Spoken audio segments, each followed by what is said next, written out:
Hello everyone, আমি সুজয়া। আমার একটি নতুন ব্লগে আপনাদের অনেক স্বাগত। গুজরাটের ঘোরা তো এখনও শেষ হয়নি, তা আজ আমরা এখন চলে এসেছি গুজরাটের গির ন্যাশনাল পার্কে। আমাদের অবশ্য আজ বিকেলটা অন্য একটা জায়গা যাবার কথা ছিল, কিন্তু সেখানটা ক্যান্সেল করে আমরা ইভিনিং সাফারি করব বলে গিরে চলে এসেছি। এখন বাজে বিকেল 3:45 মতো, আর আমরা এখন গেটে ঢুকেই প্রথমে টিকিট কেটে নেব। এখন হবে আমাদের বাসে সাফারি। এই সাফারির টিকিট আমাদের আগের থেকে বুকিং করা নেই, তাই এখানে এসেই আমরা বুকিং সেরে নিয়ে বাসে উঠে পড়ব। ওই দেখুন বাসগুলো দেখছেন, এই বাসগুলোতেই আমরা এখন 1 ঘন্টার মতো সাফারি করব। এই বাসে সাফারির টিকিট পার হেড 150 টাকার মতো পড়েছে। আর আমাদের জিসানেরও টিকিট নিতে হয়েছে, কারণ ও তো একটা সিট নেবেই। চলুন তাহলে বেরিয়ে পড়ি, দেখা যাক আমাদের ভাগ্যে কি কি দেখার আছে এই সাফারিতে। এদিকে জঙ্গলটাই অবশ্য ছোট ছোট গাছ, খুব বেশি বড় গাছের ছায়া বা বড় গাছ নেই। দেখেছেন ছোট ছোট ঘাসওয়ালা গাছ। ওই দেখুন একখানা হরিণ দেখা যাচ্ছে, কি বড় বড় শিং দেখেছেন। এটা স্পটেড ডিয়ার। কি পাহাড়, কি সমুদ্র, কি জঙ্গল। যাই বলুন, জঙ্গলের পরিবেশটা কিন্তু একদমই আলাদা। জঙ্গলে ঢুকলেই মনটা যে কোথায় চলে যায় তা বলার নেই। ঘর বাড়ি কত দূরে ফেলে এসেছি বলুন। আর দেখুন জঙ্গলের মধ্যে আমরাও পশু পাখি খুঁজছি। ওই দেখুন একটা নীলগাই দেখা গেছে, দেখেছেন।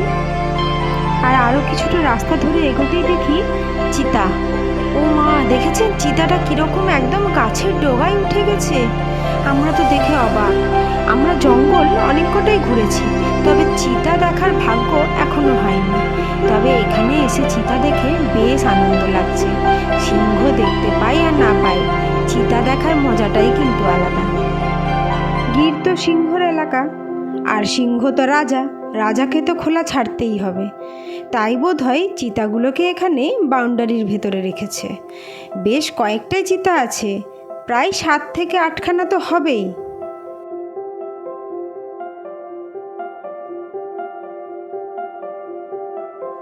কেউ বা ঘুমোচ্ছে, আর কেউ বা আপন মনে খেলা করছে, আর কেউ বা আবার গাছের ডালে বসে পা দুলোচ্ছে।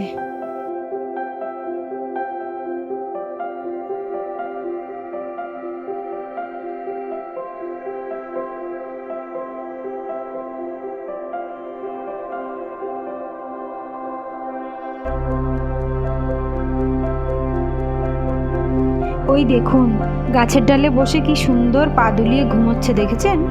আর একবার করে তাকাচ্ছেও আবার।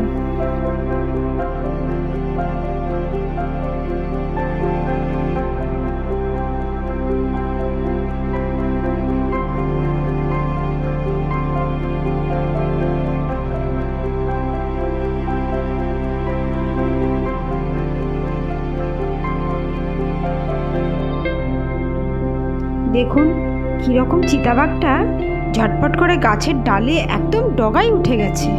চলুন এগিয়ে যাই এবার। আরেকটু এগিয়ে যেতেই নীলগাইয়েরও দেখা মিলেছে আরেকখানা। ওই দেখুন। চলুন, সাফারির সময় শেষ, এখন হোটেল গিয়ে রেস্ট নিয়ে আবার পরের দিন সকাল। এখন আমরা পৌঁছে গেছি মর্নিং সাফারির গেটে। এখন বাজে সকাল 5:45 মতো, আর আমরা সাফারির গেটে চলে এসেছি। প্রচুর লাইন ভেতরে। সাফারি বুকিং করা আছে, কিন্তু জিপসির বুকিং আর গাইডের বুকিং এখান থেকেই করতে হয়। তো এখানে তো 6টা মানে এখন রাত্রিবেলা।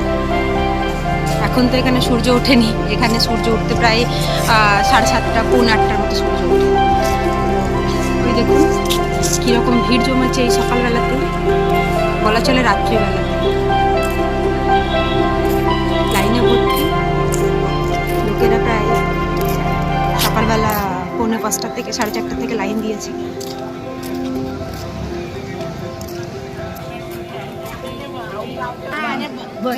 এখানে সাইডে এদের ফরেস্টেরই এদের শপ আছে। এখানে টি শার্ট, নানা ধরনের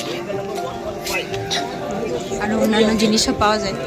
কালকে আমরা এখান থেকে 3টে টি শার্ট কিনেছি।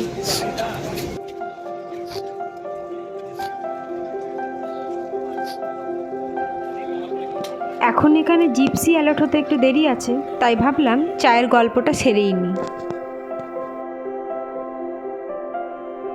প্রসেসিং কমপ্লিট, এখন চললাম জিপসির দিকে। আমাদের জিপসি অ্যালার্ট হয়ে গেছে।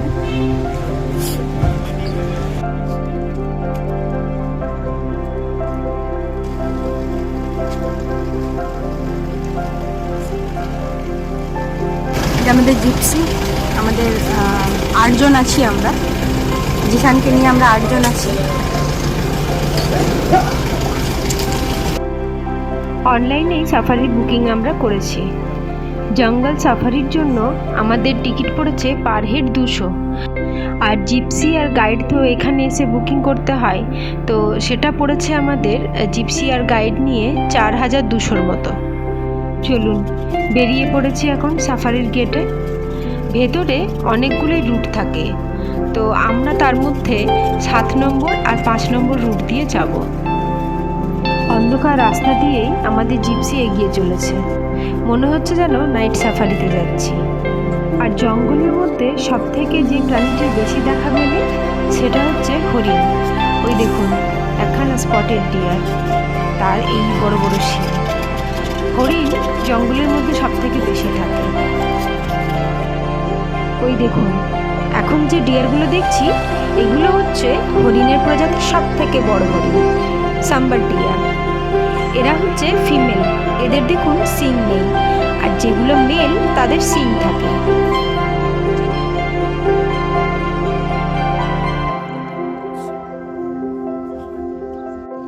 রাস্তায় যেতে যেতে দেখি পেছনের আকাশটা লাল হয়ে এসেছে, কি সুন্দর লাগছে দেখুন। আস্তে আস্তে সূর্য মাথার ওপরে উঠছে।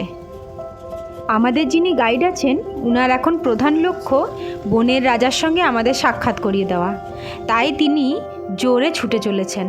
কোথাও সেভাবে আমরা দাঁড়াইনি, আর আমরা দাঁড়াতে অবশ্য চাইও নি, খুব কম সময়েই কোথাও কোথাও দাঁড়িয়েছি।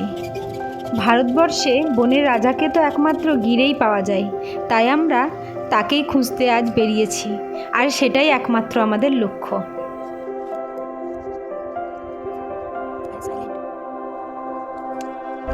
গির ন্যাশনাল পার্ক প্রায় 260 স্কোয়ার মিটার জুড়ে অবস্থিত। এখানে নানা ধরনের পাখিও দেখা মেলে, সেটা সিজন বেসিসে বেশি দেখা যায়। আর হরিণের প্রজাতি তো প্রচুর রয়েছে, এর সঙ্গে হাতিও দেখা যায়, বন্য শূকরও দেখা যায়, ময়ূর তো প্রচুর দেখলাম আমরা, তার সঙ্গে সিংহ তো আছেই।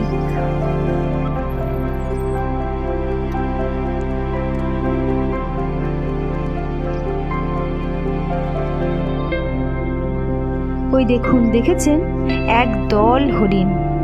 চলুন এগিয়ে যাই, আবার আমাদের সিংহর খোঁজ তো চালু রাখতেই হবে।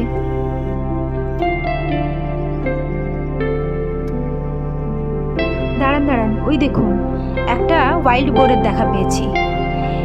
এদের আবার মাংস খুব সুস্বাদু হয় জানেন, সিংহরা নাকি এদের খুব শিকার করে।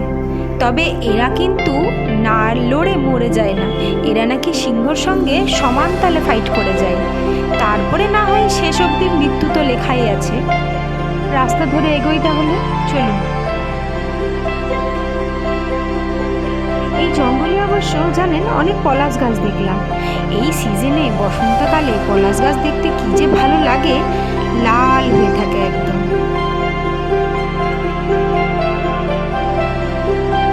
আরে বাস, কতগুলো ময়ূর দেখেছেন, আবার তারা রোড ক্রস করছে। দেখুন কি সুন্দর দেখতে না, ময়ূরের রংটি কিন্তু সত্যি অসাধারণ। সবাই বলে ময়ূরেরা নাকি বর্ষাকালে নাচে, আসলে কিন্তু তা নয়, ওরা মেঘ দেখলেই নাচে। আর বর্ষাকালে তো ওদের পেখম ভারী হয়ে যায়, তা ওঠাবে কি করে, তাই বর্ষাকালে ওদের পেখম প্রায় ঝরেই যায়।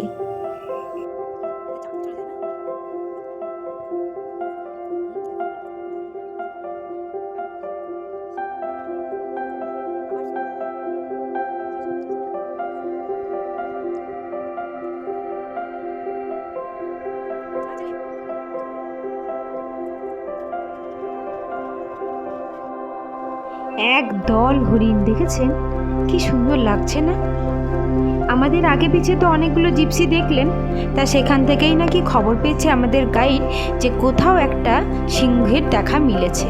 তা চলুন আমরা ছুটে সেদিকেই যাই। হরিণ তো আমরা প্রচুর দেখলাম, তাই না?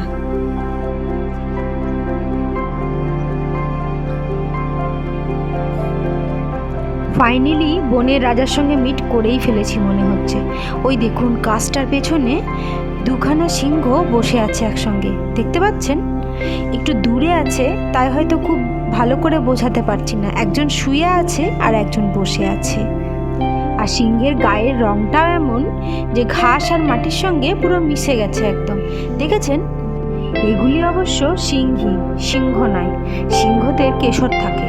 সিংহ তো টাটকা মাংস খায়, তা ওরা বোধহয় ভোরবেলা শিকার করে খাবার দাবার খেয়ে এখন রেস্ট নিচ্ছে। সিংহ আর সিংহীর একটা ব্যাপার আছে, কি বলুন তো? সিংহ তাদের এলাকা পাহারা দেয়, মানে সেটাকে তারা অন্যদের হাত থেকে বাঁচায়। আর সিংহী কিন্তু সব থেকে বেশি কাজ করে, তারা তাদের বাচ্চা লালন পালন করে, শিকার করে, প্রায় পুরোটাই সিংহীই করে। ওই দেখুন যেতে যেতে আরও সাম্বার ডিয়ারে দেখা পাচ্ছি। এরপর আমাদের প্রায় সাফারি শেষের দিকে, এরপর আমাদের গেটে বেরোতে হবে, তাই মনটা একটু খারাপ লাগছে। এখানে একটা মেল সাম্বার ডিয়ারে দেখা পেয়েছি, দেখেছেন? ওর কিন্তু সিংও রয়েছে।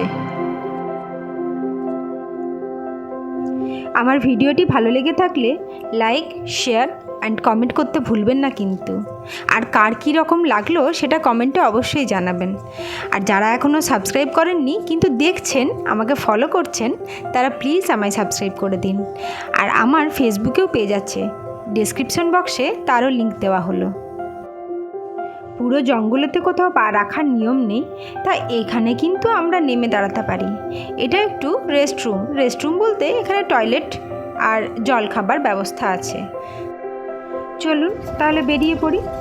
আবার রাস্তায় যেতে যেতে আরও কিছু পশু পাখির সঙ্গে আমাদের দেখা হবে অবশ্যই।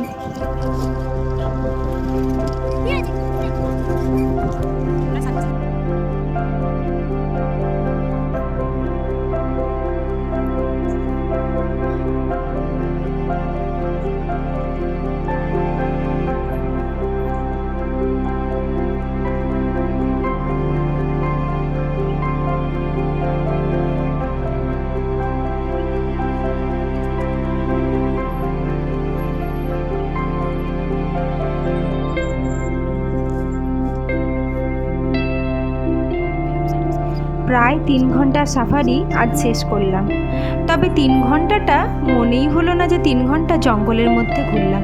মনে হচ্ছে যেন খুব কম সময় ধরেই ঘুরলাম, আরও একটু ঘুরতে পারলে ভালো হতো। তা আজকে ভিডিওটা এ পর্যন্তই থাক, আপনাদের সঙ্গে দেখা হবে আবার একটি নতুন ভিডিওতে।